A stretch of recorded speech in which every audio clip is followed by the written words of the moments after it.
Good morning, class 7.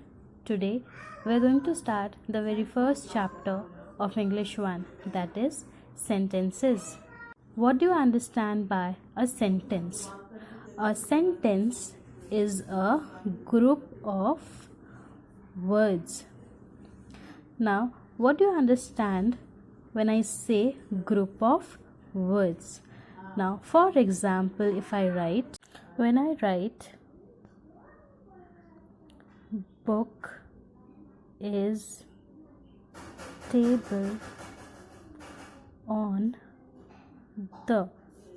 Now over here, how many group of words we have? We have 5 group of words. 1, 2, 3, 4, 5. Now all these group of words, do you think is making any sense? No, though 5 group of words are given here, but these 5 words are not giving any meaning.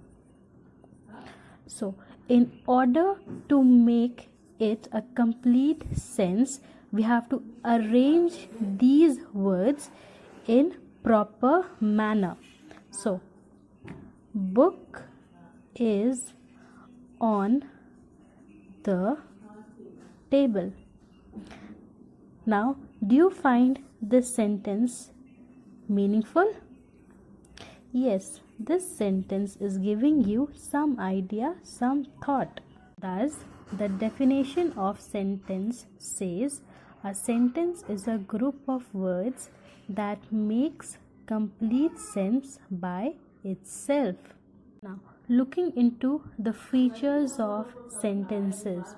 The first feature that we have already done, a sentence consists of a group of words that makes complete sense. That means whenever you form a sentence, that sentence should be of complete sense. That means it should give some thought and some idea. Got it? Now second is it has a verb. Now why does a sentence need to have a verb? This verb helps the sentence to make complete sense. Now suppose if I write book is on the table. Now here is, as you can see, is the to be form of verb. Now what are verbs? Verbs are basically action words, any action that takes place. For example, singing, writing, dancing, eating, right? But here is a to be form of word. We know that even this is known as a verb. Now what are the to be form of verbs? And, is, and are the to be form of the verb, and these words are written with the main verb. So this is helping to give a sentence complete meaning. Third feature is it begins with a capital letter. The book. We know that every letter of the first word is always written in capital letter. Next is the words in a sentence are written in proper order. Like I've already explained you over here, book is table on the.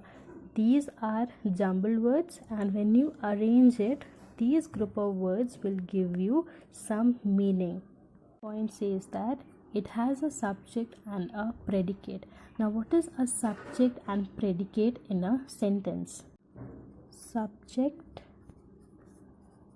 and predicate. Example, the child is playing. Now the sentence is the child is playing. Now first of all, what is a subject?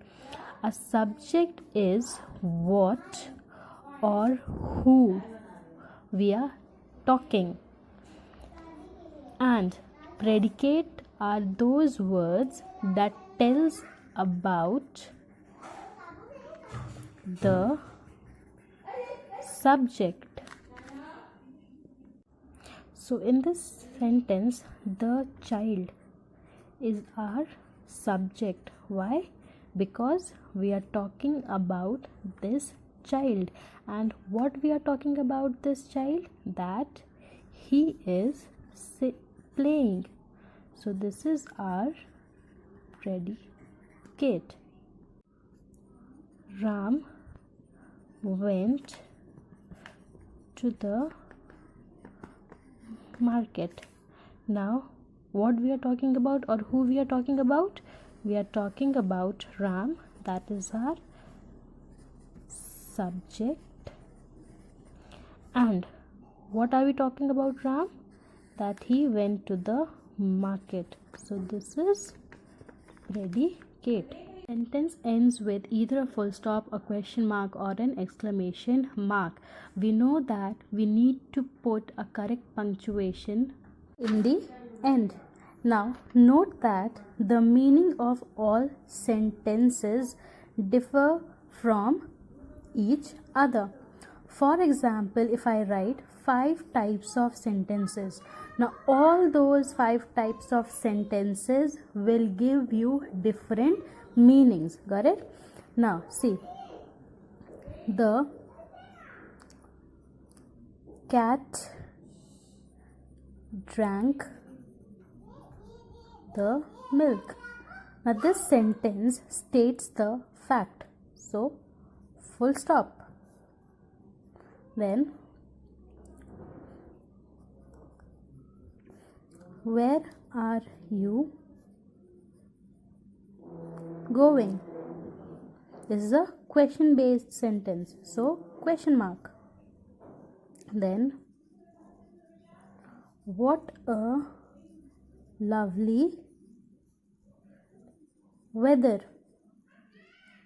This is a feeling or an emotion, so exclamation mark. The features of a sentence. I hope so far you have understood everything. So our next topic is the phrase. Now a phrase is a group of words that makes sense but not complete sense. It's called a phrase.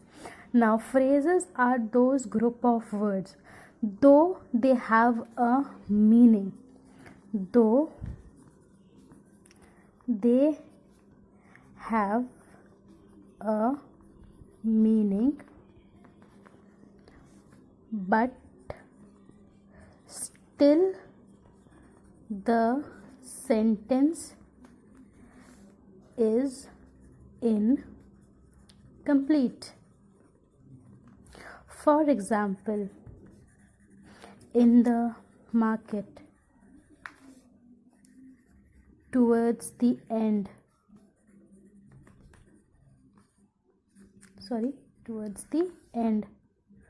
go left. Now these examples that I have written is a phrase. In the market, towards the end, go left. Now these 3 types of phrases is giving you some sense, but this is incomplete. It is not giving you full information that what we are trying to say. These are known as phrases. Now note that not all phrases gives complete sense. Not all phrases gives complete sense. For example, back go. Do you think this back go is of any meaning? No, it's not giving any meaning. Right, take. These type of words is not considered to be as a phrase. These types of words are not considered as a phrase. Now the next topic is parts of a sentence. Now parts of a sentence I have already explained to you, that is subject and predicate. How to identify subject and predicate in a sentence. Now children, note one thing, that it's not necessary that subject should always be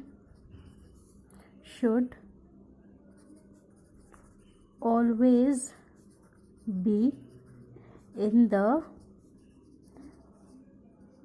beginning of a sentence, which means to say that subject can be anywhere. It can be in the center of the sentence also, not only at the beginning.